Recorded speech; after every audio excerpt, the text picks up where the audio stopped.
Bwana, habari ya leo. Bila kupoteza muda, tuanze na hiki kisa cha huyu mwanadada, maisha ambayo yalimtokea, na anasema yeye kwenye maisha yake aliwahi kuwa na mahusiano na mwanaume ambaye katika pitapita zake alikutana naye kule mitaa ya Tandika, na anasema yeye alikuwa ni mtu ambaye anajishughulisha na masuala ya uuzaji wa chakula. Anasema huyu mwanaume ni mtu ambaye alikuwa anakuja sana kwenye ofisi yao, anakula chakula, yani alikuwa ni mtu ambaye ni mteja, kiasi cha kwamba ikafikia wakati wakaanza kuzoeana, na mwisho wa siku jamaa akaomba namba kwa huyu bibie, na bibie anasema alikuwa ni mtu ambaye ni ngumu kumnyima namba, ni mwanaume ambaye mwenye muonekano wa kila aina, na nikampa namba yangu ya simu. Kweli bwana, akawa akija pale tunapiga story, maana ananiuliza umeolewa sijaolewa. Mazoea yalizidi na muda ukasogea mbele. Yule jamaa mwisho wa siku akanambia, nahitaji siku ambayo napumzika tukutane nikutoe out.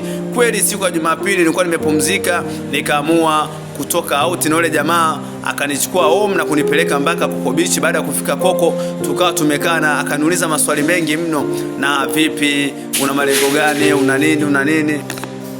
Kweli tukaendelea na maongezi yetu, na akawa ananiuliza, bwana wewe vipi, una malengo gani katika maisha? Nikamwambia mimi ninachokiomba ni Mungu anijalie kuwa na mahusiano aliyokuwa ni sahihi, nipate mtu atakaye nioa, nifanye maisha yangu, na pia natamani kuwa na biashara yangu.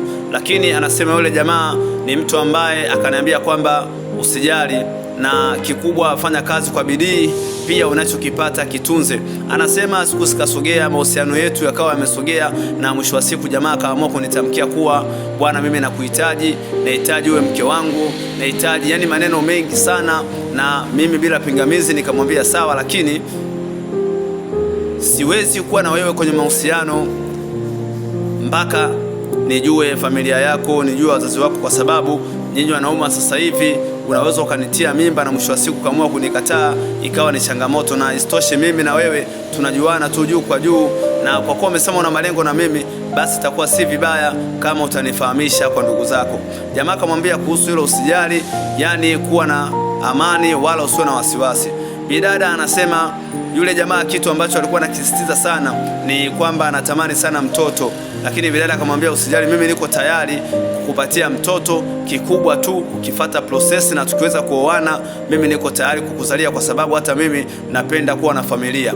Anasema mahusiano yetu yakawa yamesogea. Kweli ni mwanaume ambaye alikuwa ananijali, ananitoa out, ananipa pesa, ananihudumia kwa chochote ninachokihitaji ambacho ana uwezo nacho, alikuwa ananipa. Alikuwa akiongea na familia yangu, akiongea na ndugu zangu mkoani, alikuwa kuna wakati anawasaidia mpaka familia yangu, anamtumia mama na baba pesa za kula, na ikafikia wakati mimi nikawa nimemwamini yule mwanaume, nikasema sasa huyu ndiye mwanaume wa ndoto zangu.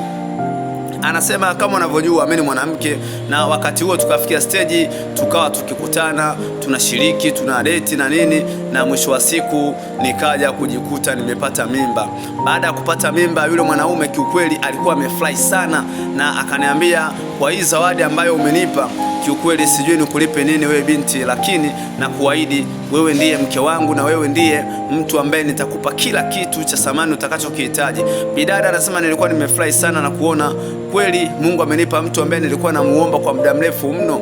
Bidada anasema siku zikawa zimesogea. Siku moja akiwa kwenye ile ofisi yake, kuna mwanadada ambaye alikuwa amekuja na kuuliza, bwana wewe ni Shamila? Na yule bidada akasema ndio mimi ni Shamila, na akamwambia sawa, chukua namba yangu, ukitulia naomba nitafute na maongezi na wewe. Bidada aliporudi nyumbani jioni na kukaa, baada ya kumaliza shughuli zake na kuoga, baada ya kula, akamtafuta yule dada na kumwambia, bwana mimi Shamila, nimeamua nikutafute sasa, hapa nimetulia, tunaweza tukaongea hilo swala lako. Bidada akamwambia, kiukweli wewe bado ni binti mdogo, natafuta maisha, najua na hapo ulipo tayari ni mjamzito, lakini hiyo mimba aliyekupatia, je, unamjua vizuri? Na mwanadada akasema ndio namjua, ni mpenzi wangu, na kwa sasa tuna muda kidogo, ni mtu ambaye tuna malengo mengi na tunataka kufunga ndoa.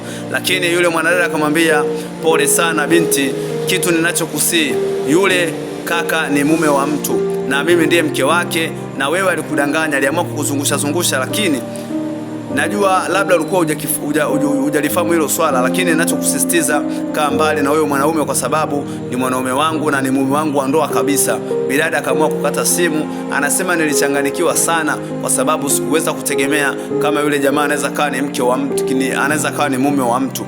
Anasema baada ya kesho kulivyokucha, nikawa nimeenda kazini, Mida ya mchana yule jamaa alikuwa amekuja kula ofisini. Baada ya kula, kiukweli nilikuwa sina furaha kabisa, na akaniuliza, mbona kama unaonekana huna furaha, huna amani? Nikamwambia ndio, nina maongezi na wewe na kuomba leo uje nyumbani kwangu usiku. Kweli bidada yule jamaa baada ya kufika akaanza kumwambia yote na kumwambia kumbe wewe ni mume wa mtu, umenidanganya hivi na hivi. Lakini jamaa akamwambia, kweli najua nilikudanganya, naomba unisamee, lakini mimi nitakujali na nitakuzingatia, na huyo mke wangu ana cha kufanya chochote, huyo amekutisha tu. Mimi nimekaa naye kwenye ndoa zaidi ya miaka mingi na hatujabahatika kupata mtoto, lakini nimekuwa na wewe kwenye mahusiano ndani ya miezi 4 umeweza kupata mimba na umeshika ujauzito. Kwa hiyo mke wangu tu analeta wivu na kuomba kuwa na amani, mimi sitokutupa na nitakuhudumia kwa kila kitu. Bidada anasema kiukweli umeniingiza kwenye mtihani ambao ni mgumu. Unajua mume wa mtu ni kitu yani lazima yule mwanamke ataumia sana na utanitafutia matatizo. Lakini jamaa akamwambia hapana, usijali, wewe kuwa na amani. Siku zikasogea, mahusiano yao yakawa yamesogea. Anasema kiukweli na mimi nilikuwa nimeshampenda sana yule mwanaume, lakini yule bidada akawa anasisitiza, na mwisho wa siku ghafla nikajikuta kichwa kikaanza kuniuma. Bidada akawa amenifuata na kuniambia, leo nakupa onyo, ukiendelea na hii tabia kila kitu utakikosa. Wewe mwenyewe utafariki, mtoto wako atafariki. Eza usipofariki utaugua uchizi na mtoto wako atakuwa ni mtu mwenye uzoefu asiyekuwa na yani yule mtoto ambaye kama amedumaa, yani mwenye malazi. Bidada lakini anasema naye akaamua sasa, kama moyo wake umesema kama liwalo na liwe, akaamua kuendeleza mahusiano na wewe mwanaume.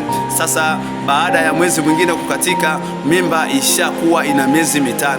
Bidada ghafla akiwa usiku nyumbani kwake akaanza kuona kama kuna vitu havielewi. Anasema kiukweli, nakumbuka hiyo siku ya mwisho nilikuwa nimeugua sana. Baada ya kuugua sana, kichwa. Baadaye asubuhi kulipokucha nikaenda hospitali kupima, nikaonekana kuna shida yoyote. Sasa mchana nikiwa kazini, ghafla tu nikajikuta naanza kupiga kelele mpaka bosi akaanza kushangaa, kwani ni kitu gani? Napiga kelele, nachukua vitu, narusha, natupa vitu, natupa. Nikaamua kufungwa, na baada ya hapo akili yangu ikawa sasa haijitambui, na aisee, nilikuwa ni mtu ambaye kama nimechanganikiwa, yani nimekuwa chizi kabisa. Nikafungwa, nikapelekwa hospitali, ikaonekana kuna ugonjwa wote unaonisumbua, na mwisho wa siku familia yangu ikaamua kunichukua kunipeleka mkoani. Wamenihangaikia sana, na ikaonekana kuna mwanamke ambaye amenifanyia hiki kitu na huyo mtu kwa sababu ya wivu wa mume wake, na nimefanywa haya mambo kutokana na kutembea na mume wa mtu.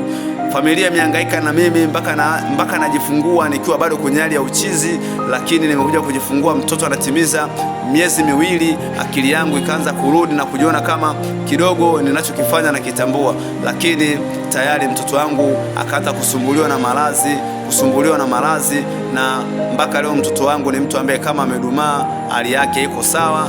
Niliamua kuachana na yule mwanaume, na yeye alikuwa kama tayari ameshapigwa vitu, alikuwa tena mwenyewe anitafuti afanye nini, na familia ikaniambia niachane na huyo mtu. Baada ya kunitibia kwa muda mrefu, mimi nikawa nimepona, lakini hata leo hii bado akili yangu kuna muda naweza kakaa vitu vikajajaruka. Kwa hiyo ule uchizi bado upo kichwani.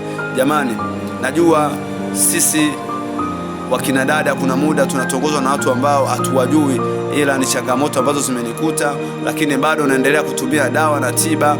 Mambo yalionikuta ni kama hivi. Mtoto wangu ukimwangalia kwa sasa ana miaka 3, lakini unaweza ukasema ni mtu ambaye ana mwaka 1, yani amedumaa, hali yake sio nzuri. Jamani, mitihani kama hii Mungu atuepushe. Tuwe makini tunapoingia kwenye mahusiano na watu.